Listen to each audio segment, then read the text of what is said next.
We left Sybil and Egremont just at the moment that Gerard arrived at the very threshold which they had themselves reached.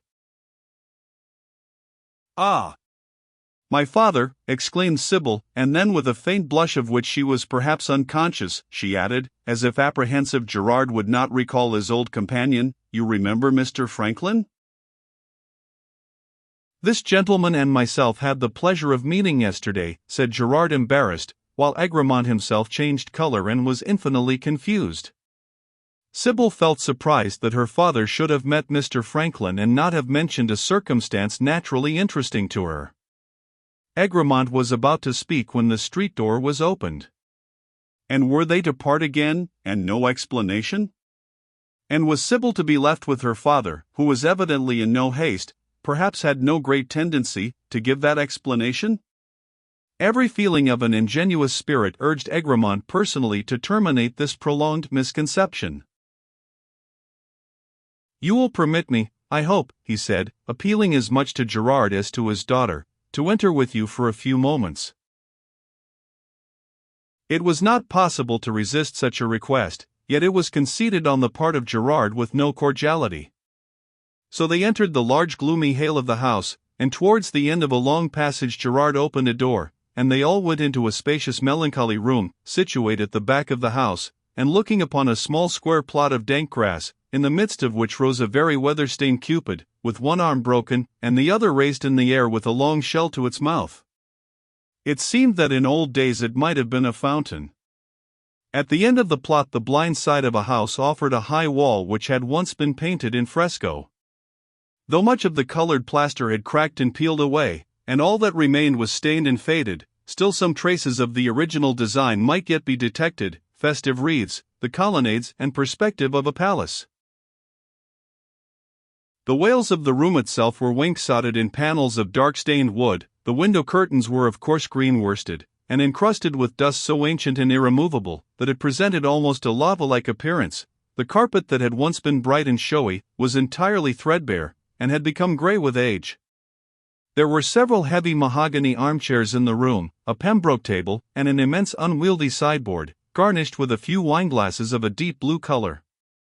Over the lofty uncouth mantel was a portrait of the Marquis of Granby, which might have been a sign, and opposite to him, over the sideboard, was a large tawdry-colored print, by Bunbury, of Ranelagh in its most festive hour. The general appearance of the room, however, though dingy, was not squalid, and what with its spaciousness, its extreme repose, and the associations raised by such few images as it did suggest, the impression on the mind of the spectator was far from unpleasing, partaking indeed of that vague melancholy which springs from the contemplation of the past, and which at all times softens the spirit.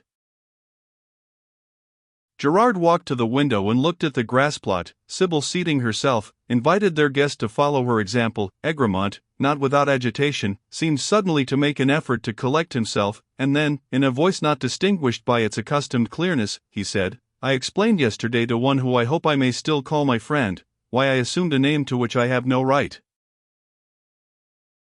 Sybil started a little, slightly stared, but did not speak. "I should be happy if you also would give me credit, in taking that step, at least for motives of which I need not be ashamed, even," he added in a hesitating voice, "even if you deemed my conduct indiscreet." Their eyes met, astonishment was imprinted on the countenance of Sybil, but she uttered not a word, and her father, whose back was turned to them, did not move. "I was told," continued Egremont, "that an impassable gulf divided the rich from the poor. I was told that the privileged and the people formed two nations, governed by different laws, influenced by different manners, with no thoughts or sympathies in common, with an innate inability of mutual comprehension. I believe that if this were indeed the case, the ruin of our common country was at hand. I would have endeavored, feebly perchance, but not without zeal, to resist such a catastrophe. I possessed a station which entailed on me some portion of its responsibility. To obtain that knowledge which could alone qualify me for beneficial action, I resolved to live without suspicion among my fellow subjects who were estranged from me. Even void of all celebrity as I am, I could not have done that. Without suspicion, had I been known, they would have recoiled from my class and my name, as you yourself recoiled, Sybil, when they were once accidentally mentioned before you. These are the reasons, these the feelings, which impelled, I will not say justified, me to pass your threshold under a feigned name. I entreat you to judge kindly of my conduct, to pardon me, and not to make me feel the bitterness that I have forfeited the good opinion of one for whom, under all circumstances and in all situations, I must ever feel the highest conceivable respect, I would say a reverential regard. His tones of passionate emotion ceased.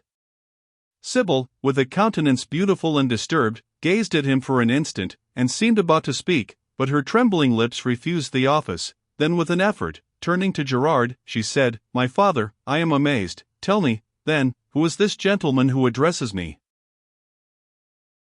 "The brother of Lord Marney, Sybil," said Gerard, turning to her.